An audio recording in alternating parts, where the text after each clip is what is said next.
Comme de coutume, j'ai eu plaisir à saluer toutes les forces vives de notre village à l'entrée de la salle, habitants, associations, chefs d'entreprise, viticulteurs, entourés par de nombreuses personnalités. À Bessan, il est simple de constater que nous faisons ce que nous avons dit, simplement, avec bienveillance, sans polémique et surtout avec dynamisme, autour d'une véritable vision d'avenir de notre cité. Débutons ce tour d'horizon avec la petite enfance et la jeunesse. Ces thèmes demeurent de forts enjeux et au-delà de la construction de la nouvelle école maternelle Georges Bégou, ayant désormais pris son rythme de croisière, les actions ont été multiples avec l'ouverture d'une deuxième crèche, le renouvellement des engagements avec la caisse d'allocation familiale, la modernisation des services périscolaires, l'aide au permis de conduire pour nos jeunes en échange de quelques heures de bénévolat, ou encore le soutien à la lutte contre le harcèlement avec l'association Papillon. Le chantier majeur de 2024 et des années à venir sera l'engagement des travaux de transformation de l'ancienne école maternelle au bénéfice de l'école élémentaire Victor Hugo. En 10 ans, nos établissements scolaires auront fait entièrement peau neuve dans l'intérêt des enseignants, des personnels, des familles et des enfants. Tout en poursuivant notre soutien au collège et à toutes les initiatives en faveur des jeunes, nous allons reconstruire la piscine de plein air du centre de loisirs Émile Lognos, devenue obsolète. Elle devrait être opérationnelle à l'été prochain. Vous le voyez, l'enfance et la jeunesse seront des axes forts de la fin de ce mandat. Du côté des travaux et des aménagements de voirie, après la rénovation de nouvelles rues et chemins ruraux, nous allons poursuivre le programme pluriannuel alliant embellissement, sécurisation et modernisation des chaussées et des trottoirs ainsi que de l'éclairage public. Après l'entrée de la route de Béziers, le boulevard de la Liberté, ou les récentes modifications de circulation et de stationnement appréciées dans les boulevards de l'Égalité, Lafayette et de la Fraternité, il est venu le temps enfin de terminer le chemin des ânes, de voir apparaître une nouvelle signalétique et bien évidemment de l'inauguration de notre Grand Rue. Comme pour notre promenade en 2019, la Grand Rue est désormais méconnaissable. Jamais un chantier de cette ampleur n'avait été réalisé. Vous êtes nombreux à me dire « chapeau, il fallait le faire » malgré les désagréments dus aux travaux. Ces investissements ont du sens.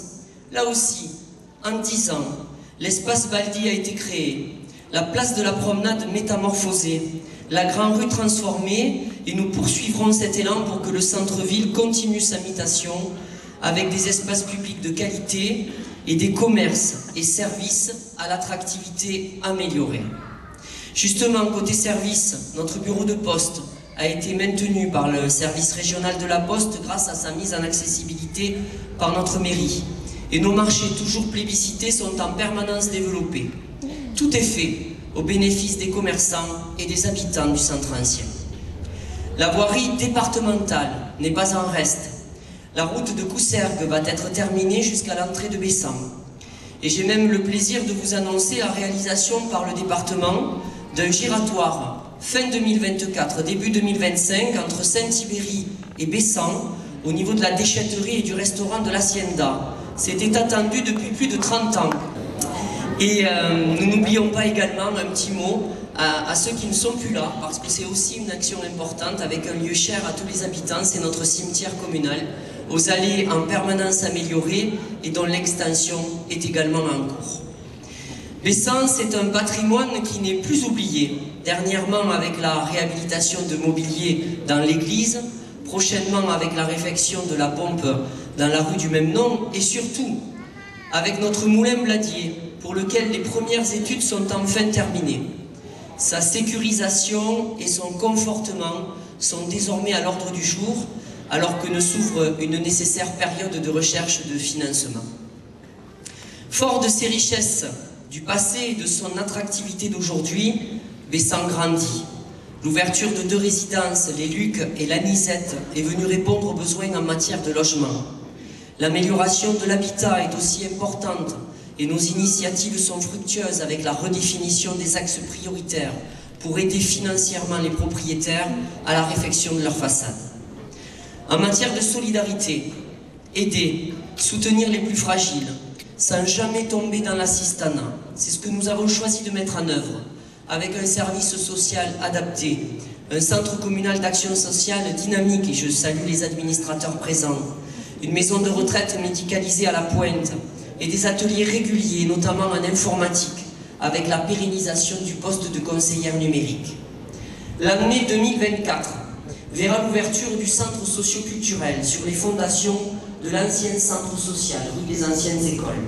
La directrice a été récemment choisie et dès le printemps, les premières actions seront engagées. 2024 sera aussi l'année des futurs cabinets médicaux. Les deux projets en cours, à la bergerie Route d'Agde avec la CEMABAT et celui à Héliopole avec le projet au joli nom d'Élixir de santé, avancent.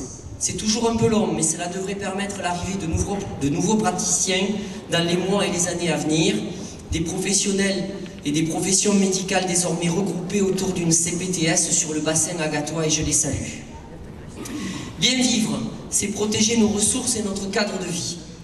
Nous ne pouvons plus vivre en détériorant notre planète. Au niveau local, l'environnement et les économies d'énergie sont au centre des attentions. Avec notre crèche municipale ayant renouvelé son label écolo, c'est la seule crèche de l'Hérault à avoir ce label. Le nouveau marché de restauration collective en veillant à lutter contre le gaspillage alimentaire.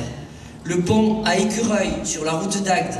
La protection de nos espaces naturels avec la lutte toujours constante de la cabanisation, la protection du fleuve Hérault et les économies d'eau en raison de la sécheresse. Je citerai aussi le nouveau système de collecte des déchets dans le centre-ville avec le Symptôme d'Agde de Pézenas, la plantation d'arbres, la végétalisation citoyenne avec l'opération Marue en fleurs, les balades biodiversité l'été, les floralies, le label apicité en faveur des abeilles, et la piste cyclable reliant Agde à Bessan. Elle était demandée depuis des décennies, elle a vu le jour en 2023 et elle va se poursuivre en 2024 vers Saint-Ibéry, puis vers Pézenas grâce à notre agglomération. Bien vivre, c'est aussi vivre en sécurité. Difficile mission partagée avec les services de gendarmerie nationale et de la police municipale. Ils sont présents, notamment le commandant et le capitaine de gendarmerie, et je souhaiterais qu'on les applaudisse parce que assurer notre sécurité n'est pas chose facile de nos jours. 2024 verra la mise en place de caméras piétons pour la police municipale et le renforcement du réseau des caméras de vidéoprotection aux entrées de ville. Et je tiens ici à remercier deux parlementaires qui nous ont soutenus auprès de l'État dans ce projet de vidéoprotection. Merci au sénateur Bourgi et à notre député Lopez Ligori qui est derrière nous. Vous pouvez les applaudir. La sécurité est aussi mieux assurée avec des actions de prévention en lien avec le collège, les écoles, la gendarmerie et la maison de la justice. Le renouvellement et l'extension des défibrillateurs automatiques, les études de la nouvelle digue. 2024, le projet vous sera présenté par l'agglomération et les travaux sont prévus en 2025, 2026 et 2027. Et bien entendu, l'ouverture de la nouvelle caserne des sapeurs-pompiers avec le SDIS de l'Hérault, le département et l'agglomération. Son inauguration est prévue en juin, lors de la journée nationale des sapeurs-pompiers. Et je voudrais aussi que nos sapeurs-pompiers bénévoles soient honorés ce soir parce qu'ils font un travail formidable. En termes d'aménagement du territoire, la finalisation du quartier Saint-Claude ainsi que le prochain concours d'architecture du secteur de Namérique vont permettre un développement serein. Car avec tous ces nouveaux équipements, Bessan poursuit sa croissance cohérente et mesurée au cœur d'un département en plein essor démographique, sur la base d'un développement que nous voulons tous harmonieux, tout en maîtrisant les finances locales et la pression fiscale supportée par les habitants. Je le rappelle, pas de hausse de taxes locales depuis 8 ans et le soutien toujours précieux de l'État, de la région Occitanie, du département de l'Hérault et de l'agglomération Hérault-Méditerranée. Justement, il est difficile de lister toutes les initiatives de l'agglo à Bessan. Gigamed, que l'on voit à la sortie d'autoroute, la piste cyclable, j'en ai parlé, mais aussi la rénovation cette année de la zone de la Grange Basse.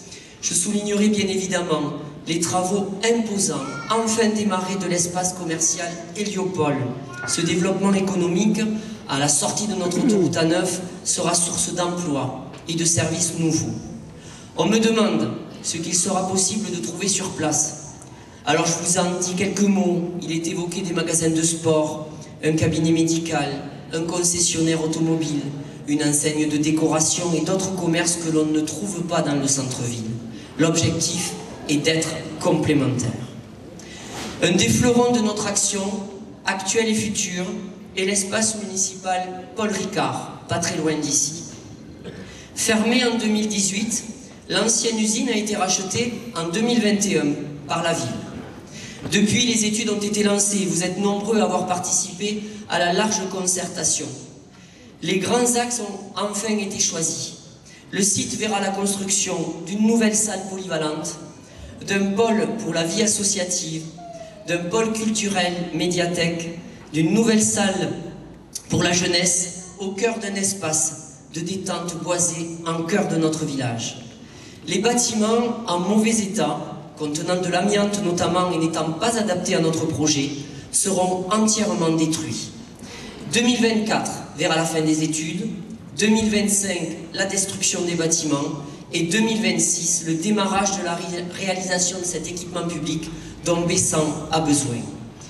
Notre village, c'est enfin un état d'esprit unique, vous le savez, une alliance entre tradition et modernité. C'est sa force. Avec toutes les associations, près d'une centaine, que je tiens vraiment à remercier pour la vie qu'ils apportent dans notre commune. Et avec les organes participatifs, dont le Conseil citoyen des jeunes et des adultes, là aussi certains jeunes ne sont pas montés, mais j'en ai vu dans la salle, chacun met sa pierre à l'édifice pour une meilleure qualité de vie. Mieux accueillir les nouveaux habitants, favoriser les échanges entre tous est primordial. C'est pourquoi nous avons continué notre soutien important en faveur des associations, des rencontres intergénérationnelles, de nos deux jumelages avec Bessan et Rémiche, de nos liens avec Barvaux, tout en vous informant au mieux avec un nouveau format du journal de la TUC que vous allez voir prochainement autour d'un service communication renforcé, et je salue Mathilde et Cyril. Sans oublier la mise en place du service de renouvellement des cartes d'identité et des passeports. Je ne sais pas si vous vous en souvenez, l'an dernier, je vous l'annonçais lors de cette même soirée, depuis 2000 titres d'identité ont été délivrés pour les Bessanais, pour les gens de villages voisins et pour des gens même qui viennent de départements limitrophes. C'était un service qu'il nous fallait dans notre commune. Je terminerai. Notre village conserve toujours son caractère culturel, sportif, touristique et festif. Après le City Stade, les vestiaires, et je vois le maire de Pomerol qui arrive, donc vous voyez, vous pouvez l'applaudir déjà, comme le maire de Saint-Ibéry, voilà. Après le City Stade, les vestiaires du stade Casalta, la participation à l'ouverture d'un clubhouse au stade Ibanez, je retiens les succès de tous les clubs sportifs de la commune, mais aussi la réussite de notre emblématique fête locale, la belle programmation culturelle de la mairie et des associations, ou encore le développement des activités nautiques, fluviales, touristiques, avec notre base de loisirs de la Guinguette qui ne cesse de se renouveler. Et je terminerai avec notre terroir, notre croustade, notre rosé, avec un salut amical à notre confrérie, mais je voudrais avoir un mot aussi pour nos viticulteurs, qui connaissent des périodes difficiles, des difficultés à répétition. Soutenons-les, car ils sont les gardiens de nos paysages et les défenseurs de nos produits locaux. Il s'agit d'une activité économique majeure, et comment les aider? Il suffit de leur faire confiance et de se rendre au caveau du Rosé de Bessan, avec modération bien sûr, mais on peut aussi les saluer. Vous pouvez les applaudir. Vous le savez, et je vais terminer ainsi, nous soutenons tout le monde, sans exclusive. Et pourtant, rien n'est simple. Dans un contexte économique difficile, une instabilité institutionnelle et des guerres à répétition, dans une situation internationale explosive. Bessanaises, Bessanais, vous méritez que l'on travaille pour vous et avec vous, pour améliorer votre qualité de vie, pour trouver un logement décent à ceux qui en manquent, pour trouver du travail à ceux qui en recherchent, pour vivre sereinement dans un village dynamique, tout simplement. Il nous paraît essentiel de continuer la modernisation de notre village, de l'adapter aux réalités économiques, environnementales, sociales et sociétales de notre siècle. Nous ne devons pas baisser les bras et nous devons participer de manière collective à l'harmonie bessanaise et au bien vivre ensemble. Et vous, habitants et forces vives, vous êtes un maillon fort de cet équilibre. Bessan doit offrir les services dont tous a besoin en gardant ses traditions. Nous devons évoluer et améliorer notre qualité de vie tout en conservant notre forte identité. Chacun, du plus jeune âge au plus ancien, doit trouver sa juste place et son parfait épanouissement. Avec une devise que je continue à mettre en œuvre au quotidien, et dans notre village qui est représenté par un âne, cette devise, je pense, colle bien. Pour nous, c'est bien faire et laisser brère. Je le dis au passage. Au nom de la municipalité, je vous présente à vous-même, à vos proches, mes vœux les meilleurs, avec une pensée à ceux qui sont malades, seuls ou qui n'ont pu se déplacer. Santé, bonheur et réussite à tous.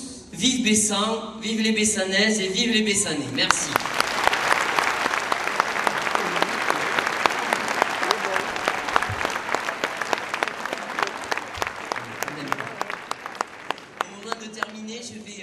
Une fois n'est pas coutume, vous voyez, je vais présenter les personnalités, mais à l'issue de mon discours. Je tiens à excuser pas mal de monde aujourd'hui, mais notamment le sous-préfet de Béziers et le président de l'agglomération qui n'ont pu être présents. Je ne sais pas si Hussein Bourgi a pu arriver, mais bon, il va le faire, j'en suis sûr, donc sénateur de l'Hérault qui devrait être là. Je salue Aurélien Lopez-Ligori, député de l'Hérault. Monsieur René Moreno, conseiller régional d'Occitanie. Madame Marie-Christine Fabre de Roussac, elle est adjointe au maire de Marseille et conseillère départementale de l'Hérault. Les conseillers départementaux sont deux, hein. Il y a une femme et un homme, mais lui vous le connaissez bien, c'est Sébastien Frey, premier adjoint au maire d'Agde et conseiller départemental. Et je vais essayer de ne pas en oublier parce que j'ai vu Madame Gwendoline Chaudoir, maire de Port-Iragne. Elle est là. Allez, on peut applaudir Monsieur Laurent Turban, le maire de Pomerol. Monsieur Jean Auger, le maire de Saint-Thibéry. J'ai vu aussi, mais je ne sais pas s'il est monté, Jean-Charles Desplans, le maire de Caux. Il est là. Ah, mais il est resté là-bas. Est-ce que j'ai oublié un maire? Non? Bon, ça va. Je salue tous les élus. J'ai vu des élus de Marseillan, de Nézignan-l'Évêque, de Vias. Je vous remercie à tous. Et je voudrais aussi saluer dans l'assistance Robert Raluy, notre maire honoraire. Il est par là. Je salue Thierry de Cambière, consul de Malte. Merci pour votre fidélité. Daniel Canlacas, qui est aussi fidèle depuis quelques années, consul de Pologne.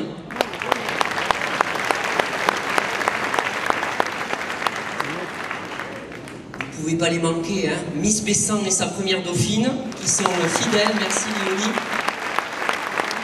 Et puis je remercie aussi la presse, on les oublie, mais ils sont là aussi pour permettre à ceux qui ne peuvent être présents de diffuser leurs films et leurs photos. Henri Druy, Michel Desnos, Élodie Greffin, Marc Hilary, Cyril Montel, on peut les saluer.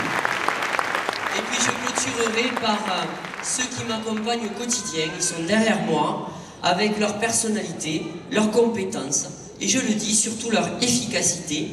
Il s'agit de mon équipe municipale, auquel j'associe l'ensemble du personnel municipal dirigé par Vincent Ricard. Je voudrais que vous les applaudissiez grandement parce que je ne suis pas seul à la mairie de Bessan.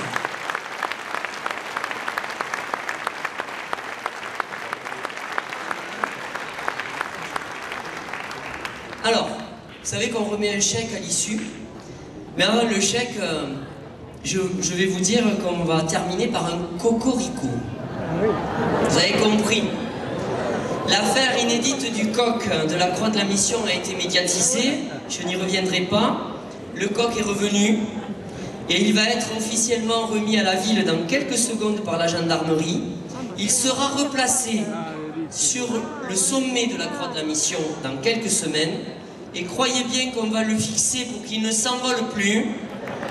Donc je remercie tous ceux qui ont permis son retour. Je vais dire un mot.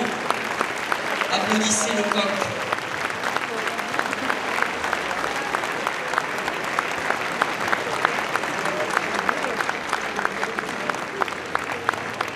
C'est l'emblème français aussi, hein, et on en est fiers. Et je vais dire un mot de remerciement, plusieurs mots. À qui? Au voleur, même 25 ans après, il s'est repenti, c'est très bien. Au destinataire du colis qui a eu l'amabilité de nous avertir. Au procureur de la République, à la gendarmerie, parce que croyez bien qu'ils ont bien d'autres affaires bien plus compliquées à gérer, mais le patrimoine, c'est important. Cette année, nous avons choisi de mettre à l'honneur des personnes vivant avec un handicap et ceux qui les accompagnent au quotidien. C'est l'association du foyer Séverine, un établissement de l'APEAI Ouest-Hérault qui accueille des personnes adultes en situation de handicap. Cette somme favorisera le développement des activités culturelles que vous menez. Vous êtes 1376. Donc il y aura un chèque de 1376 €.